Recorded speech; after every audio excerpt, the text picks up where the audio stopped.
Hi, besties. Welcome to the vlog. This is part 2 of my Red Queen series reading vlog. Um, it is currently Sunday, September 8th at like 10 o'clock in the morning. And I am like more than 50% of my way through King's Cage, which I'm reading on my Kindle right now. Um, let's see, where did I leave off? I was still in the middle of Glass Sword at the end of my last video. So I finished Glass Sword. And let me tell you something. Let me tell you this. It was not great. It was not that awesome. I had hopes that it would turn out better than when I read it the first time, and it just did not at all. So I kept it at a 2-star rating. And my biggest takeaways from this one is the pacing of it was really weird. Like it would we'd have like tons of action and then there'd be just stretches of absolutely nothing where literally nothing was going on except for Mare's internal monologue of suffering and woe is me and everything is bad and actually I can't trust anyone and I'm in love with Cal. Um Cal and Mare were exceptionally unbearable in this book together. In the beginning of the book, it was okay. Like when they were, and this is going to be spoilers, just so you know. I don't, uh, no, I don't think I have a no spoilers review out, but sorry.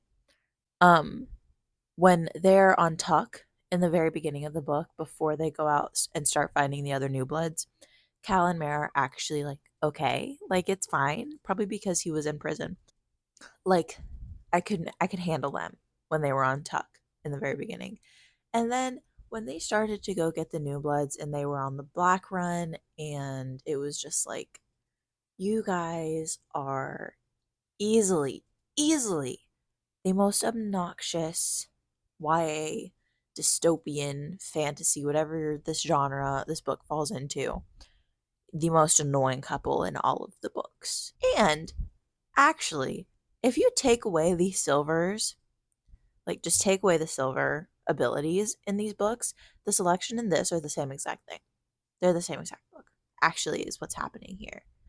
So this book was kind of unbearable because of Cal and Mare, but we got to meet a lot of new cool side characters, which I really enjoyed. That was actually probably like my favorite part, was meeting the side characters like Cameron and Nyx and Farah, um, just all of the cool other new bloods that we got to meet was really fun. And seeing Queen Alara die really was like, okay, I can get behind this. Like, I really enjoyed seeing her die because she was horrible. She was a horrible person. One thing, and this is major spoilers. One thing that I didn't like at first, but then I kind of had to like convince myself that it worked, was Shade dying. At first, I was like, okay, that was unnecessary. Like, that was useless. He did not have to die. You did that as a plot device. It was just a plot device that didn't need to happen. But the more that I kind of thought about it, I was like, oh, okay. That actually, I can see where that would have needed to happen for Mare's character development. Granted, she mopes about it and complains about it all the time. What was I talking about? Shade. I can see how it would have been necessary for Mare's character development, even though she talks about it all the time and she blames herself, whatever. Which I don't think it's her fault. He jumped in front of her. Like, I don't think she didn't tell him to or anything like that. And as far as Farley goes, I knew as soon as it was the answer to the question, yes, whatever, all that, I knew what it was going to be. And I was right. I was right. She had a baby. So yeah, this one was just really annoying. It was such a drag to get through. I was like, when is this is the book that never ends. Truly, this is the book that never ends. And I wanted to film my reaction to the last 2 chapters, but it was a really beautiful day outside. And so I went and sat on the front porch and I didn't feel like recording because it was a real serene, it was a me moment. It was a real me moment. So that's Glass Sword, 2 stars, absolute pain in my butt to read, but it's necessary to get to King's Cage.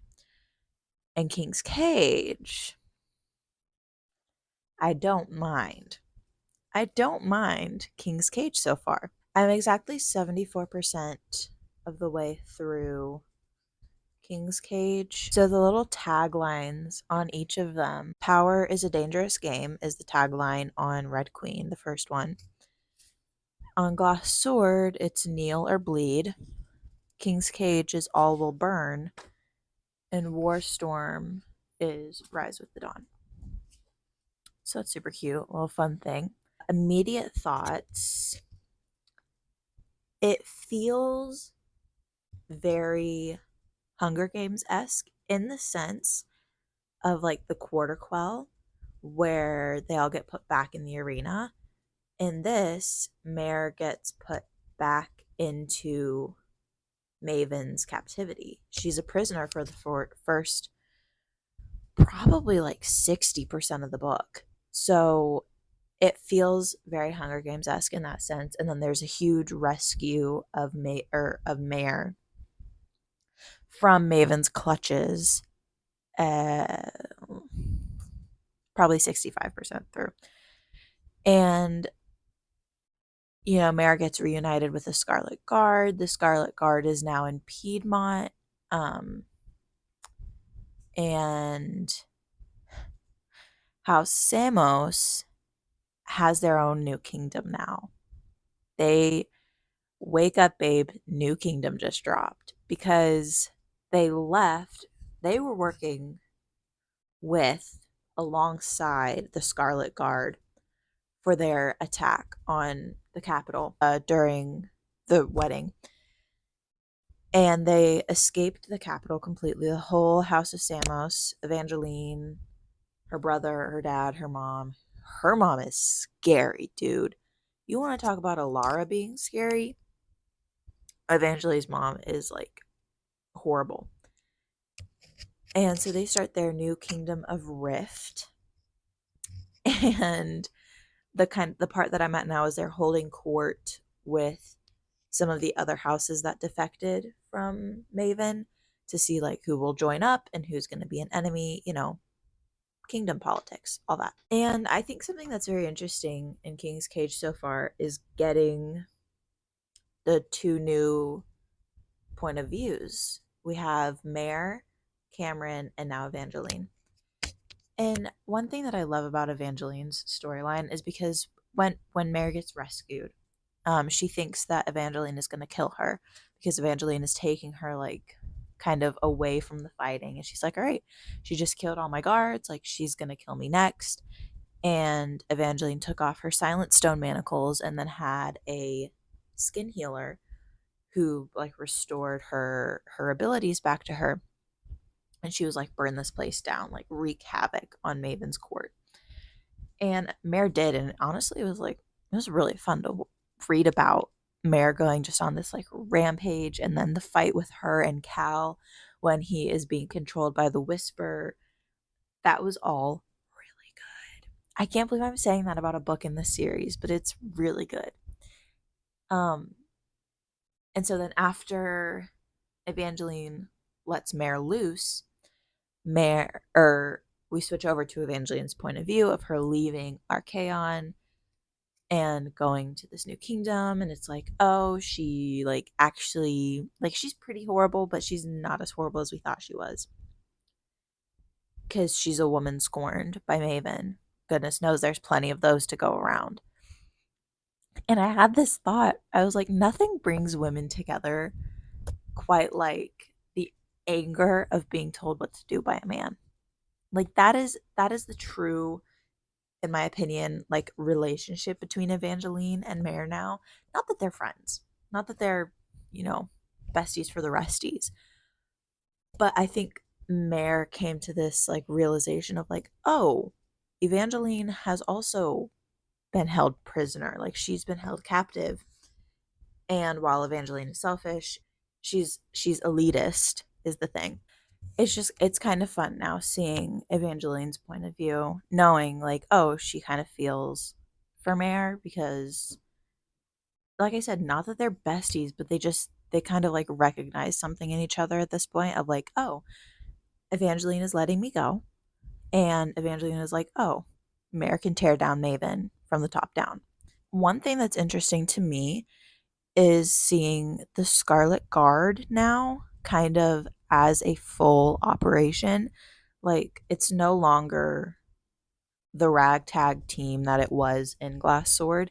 It's a full on like military operation now based in Piedmont. They've got the military base, they have an army of soldiers, and they're being funded by Montfort, I believe. I don't know. That part gets a little confusing to me. All of the different kingdoms and who's doing what and who's allied with who gets a little confusing. But I believe the Scarlet Guard is being funded by Montfort. The Scarlet Guard, however, is irritating me because we don't know anything about Command. Who's this mysterious Command?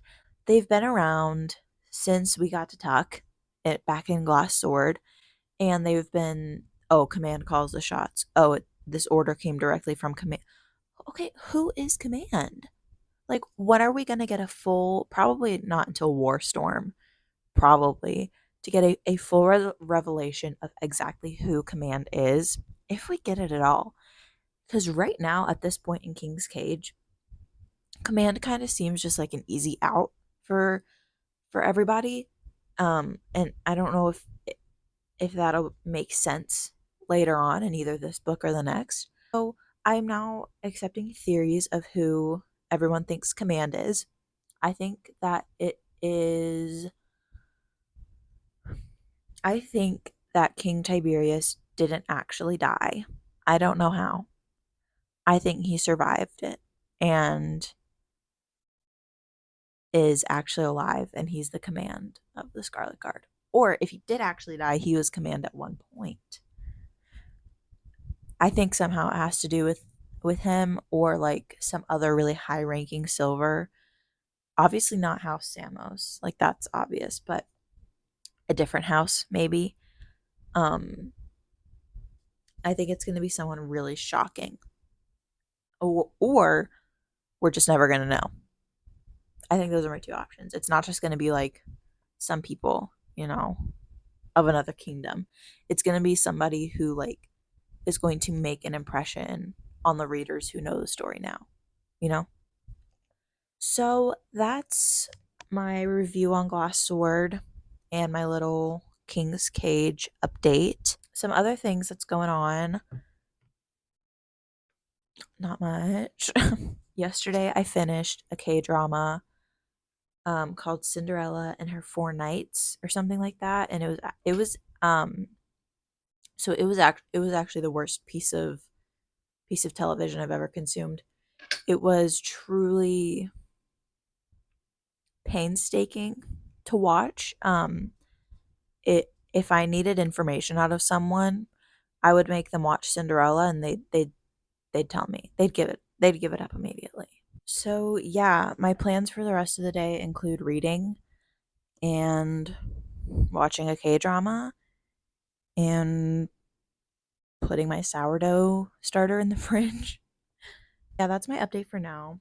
I will see you guys in another part of this vlog. Maybe on another day, who knows. 사랑은 모르겠어. 난 잘 모르겠어.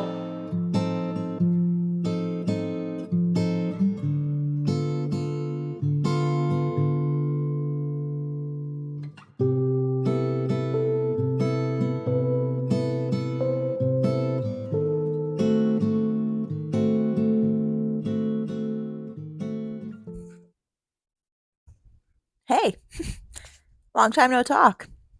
Um, Here we are, 7 hours later. I did not read anything today. I didn't read a single thing, and I'll tell you why. It's because I went to my sister's and I hung out with them all day long. We went on a 3.5 mile walk, which Yeah, and then we watched documentaries, my sister and then we took a 2.5 hour nap. We played Jeopardy. We played Jeopardy for a few minutes. And then I came home. And now I'm home and it's 7:45.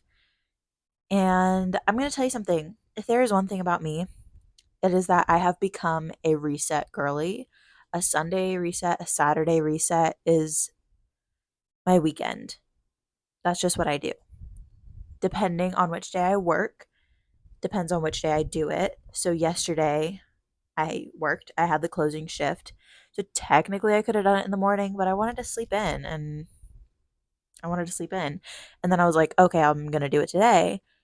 And then I went over to my sister's all day and I need to reset. So that's what I'm going to do now. First, though, on our walk, we went past a free little library. We went past two, but I only picked up one book. I picked up The Arithmetist by Brandon Sanderson. Hello. I did not know that he did, like, I would assume this is middle grade. Yeah, children's book selection. So I did not know that he did a middle grade children's book, but he did. And I picked it up because I'm going to be completely honest with you right now. As a reader, I kind of feel like I should read Brandon Sanderson at some point, but I'm also terrified too because he's an incredibly daunting author to me. And maybe that's just like in my own head. I've just made him that way and he's not actually a daunting author. It's just that I have always perceived him that way. So I was like, oh, a kid's book, a Brandon Sanderson kid's book, that'll be easy for me to digest. And then I can kind of like soft launch myself into reading Brandon Sanderson. And even if I don't read anything else by Brandon Sanderson, I can impress people by saying, oh, yeah, no, I know Brandon Sanderson. I've read. And then it's just this. So picked up that. I'm actually like incredibly excited about this for some reason. There's drawings. Stop it. Wait, this is so cool. Look at this. There's like drawings in it. Brandy Sandy, dude, this is cool. I'm really excited about this. I don't think there's dragons. Unfortunately, I really do love a good book with dragons. Don't think there's dragons in this one. There's a map. I'm gonna like this. I think it might be a little witchy, so I don't love that. I'm not a huge witchy girl, but this map is like the US, but some things are different. That's all that I have to say. I haven't read anything from King's Cage today. I will before bed. I just haven't during the daytime. So let's clean my room together. 사람은 이상하고 사랑은 모르겠어 난 잘 모르겠어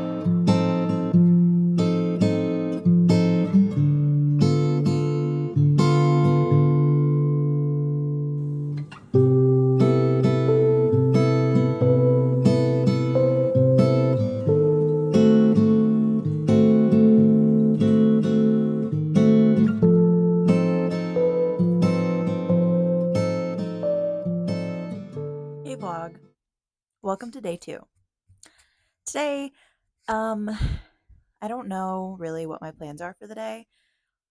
I made sourdough pancakes this morning and they were delish. And I read a little bit of King's Cage. Same as yesterday's update because I really didn't get that much further. There's kind of a development with the House of Laralon. Anyways, the people who want to put Cal back up on the throne in Norda. So that's really fun because they seem interesting. And then that's all that I've done so far. Started chores, started laundry, cleaned the kitchen, all of the boring regular life stuff.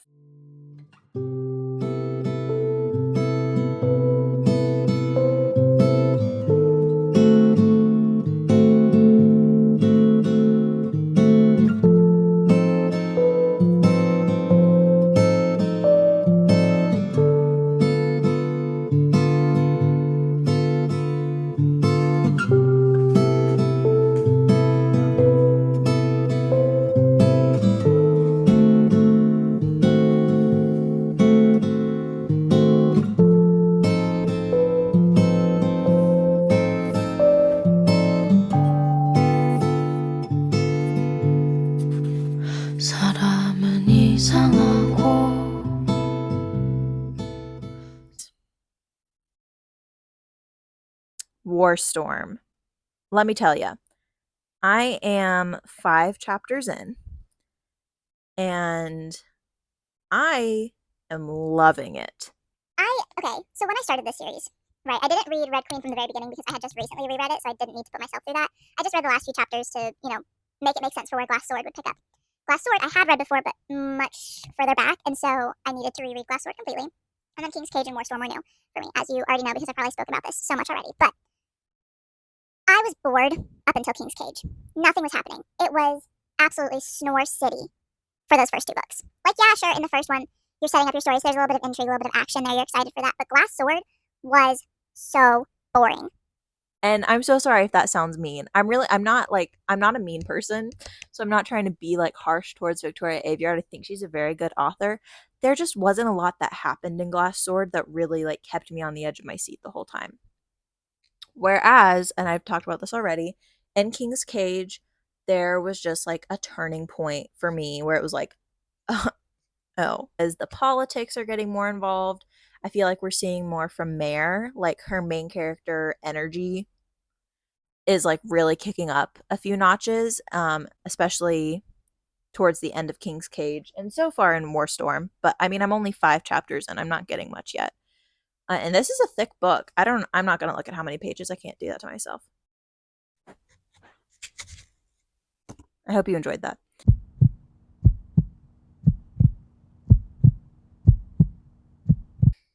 I'm really enjoying the politics so far amongst all of the different kingdoms and seeing the alliances, but everyone's just hoping that everyone else will tear each other apart. It's really good. I love the female characters. I think everyone's really cool. Hate Cal. I hate Cal. It's funny because at the very beginning of the series, I was like, oh, Cal is so much better than Mare. Like, Mare's the most annoying ever. And then now I'm like, actually, Cal, you suck. You're horrible. I love that we get Iris's point of view in this book too. I think that's going to be really fun to explore because she is now with Maven firsthand. Like she's the one with Maven, and so that's really cool. But yeah, I'm only 5 chapters in. I don't have much to say just because I've barely read much, and I probably won't film much tomorrow either because I've got to work. Okay, I'll see you guys. Bye, folks. We did it. We did it, Joe. We did it. Yes, you are correct in your thinking. Oh, she's finished Warstorm. I have. And your congratulations on picking up on that detail. I have read all 4 Red Queen books by Victoria Aveyard. And boy was it something. I hope you can see those. If you can't, they're over there somewhere. Imagine it in your own head. So, where do I even begin? Where do I even begin? Let's start with my thoughts on Warstorm, and then we'll talk specifically overall. My biggest takeaway from Warstorm and my favorite really aspect of it, I think, was oddly enough, Evangeline. Evangeline Samos, or however you say her last name. I think that she had the best character development in this series. And she really grew into herself and kind of like took back her own life really by the end of it, and I think that was that was more powerful and impactful than anything that Mare did in this entire series. Okay, and that is just a glimpse of how I feel about Mare Barrow.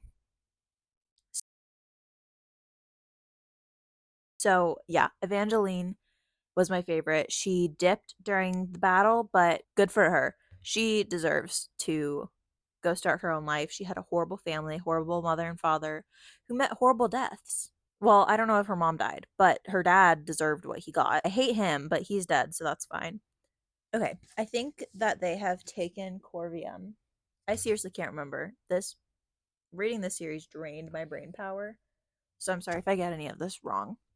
They've stormed Corvium, they've taken back Corvium, but then there's another assault, and so there's a really big battle, and then they have to leave and they go to Montfort, I believe, or is it the Piedmont base? They might spend time at the Piedmont base before going to Montfort because Piedmont turned on them or whatever. So overall, it's a lot of politics. Warstorm is probably the most politically inclined book so far, just in regards to the different kind of alliances that form and how they're all very two-sided and none of them are very honest. Everyone is kind of hoping that all of the other sides will attack each other and weaken each other and then they can step in. A lot of backstabbing in preparation. Obviously, none of it is going to go to plan because everything blows up, but it was very involved in that way, which made it really hard to keep up with sometimes, especially Warstorm is a much thicker book. It's 660 pages. And so it's a thicker one. It's hard to get through because so much of it is like war councils and meetings and then little bits of character development and then battles. It comes to a big culmination at the very very end, and I hated the ending. I hated it because this whole entire series has been built up to killing Maven. Really, to get rid of Maven has been the point of all of this. And we finally get to that part of the story where Mare is going to kill him in the Silent Stone room and she blacks out and is a time skip. And so we just skip over this bit of time where Kalorn and Sarah Skonos find her and try to heal her because she's bleeding out and we don't know what happens with Maven's body. We don't know what Cal did with it. We know that Cal is really upset with Mare, but also understands Maven had to be killed, but like that's a lot to process, someone killing your brother. But we don't see any of that happening. So I thought it would have been really cool to, instead of just Mare blacks out and then she wakes up in one of the rooms and Killorn just kind of tells her, kind of clues her into everything, but not really. I would have loved to see Cal's initial reaction to seeing that Mare killed Maven. I think that would have been cool. Let's see his anger and his upsetness rather than just being told, oh, he was bothered by it. No, I want to see it. Show, don't tell. Not a single thing was shown to us about how Norda was going to rebuild or how Montfort or the Lakelands or Piedmont or any of these places were going to move forward. We were just told it'll take time. So yeah, while Evangeline was my favorite character development, Mare and Cal, actually I can't even include Cal in that. I think his character development was warranted and I think he turned out okay. But Mare, she is Bella Swan times 1000. Like, if you thought Bella Swan was a horrible main character, Mare Barrow, Bella Swan has nothing on Mare Barrow. I seriously I can't stand her. She's so annoying. And this is not me just like bashing on Mare. It is a little bit actually. But moving on to my overall thoughts about the series as a whole is sure, read it. Meh. The first two really suck. It does get better during the last two, and then the very, very end just crashes and burns. No pun intended, but maybe a little bit. All of the alliances I think were built up pretty well, actually. Shockingly. I think that all of the different alliances and who would end up siding with who and all this and this was put together very well. And it made it hard to predict how the end would come. Obviously, we knew in the end the Scarlet Guard was going to win. Mare was going to win. But it was just very intriguing to think, how is that going to happen? Who's going to be the one to die? Things like that. I always thought Cal was going to die, to be completely honest with you. I thought he would be the one to go, but he didn't. I thought both Caller brothers would die, but they didn't. Throwing the Lakelands in there was good. I think it made things very interesting. I mean, Maven's whole capture by the Scarlet Guard couldn't have happened without the Lakelands. So they were obviously incredibly important to the series. But their ending didn't make any sense. Because how are you going to have this country who is so hell-bent on taking over Norda and then taking over the rest of the world and being the ruling empire, and then a few underwater ships scares them enough to make them turn around and go home? That doesn't make any sense because you built them up to be this terrifying force that is going to keep going until they conquer everything. They want the eye roll guy, Iral, however you say his name, Solin. They want Volo Samos. They want Maven's head on a pike. They want Cal's head on a pike. They want Mare's head on a pike.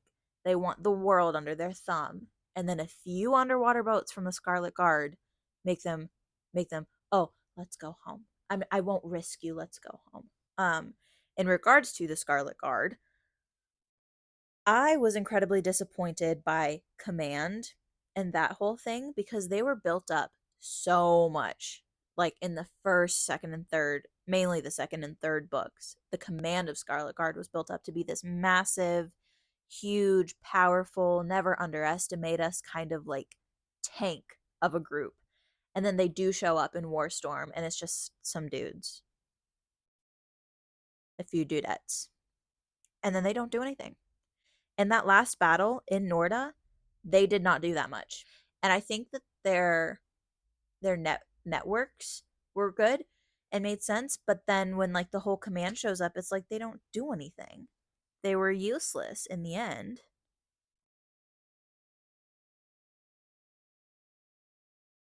Yeah, that's how I feel about the Scarlet Guard and like all of the new bloods or ardents, whatever you want to call them. They're just I feel like so much more could have been done with them and it didn't. Before I end this, because I do have to stop soon or else this would be too long. But let's talk about one singular character. Now, before I start talking about this character, I want you to think of who I could possibly be talking about.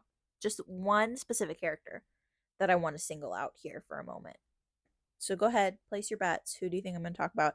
It's John, the new blood seer, who is like the what are they called? The sight people. The sight people. The seers.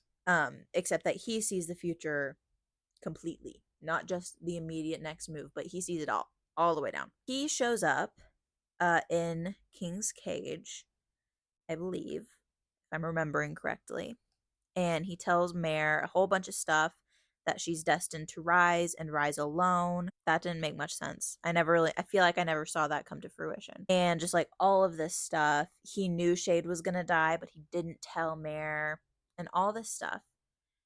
Well, let's think back to the very first book, the very, very beginning of the series. The whole thing that kind of kicked it off was Killorn, Mare's best childhood friend from the stilts or whatever.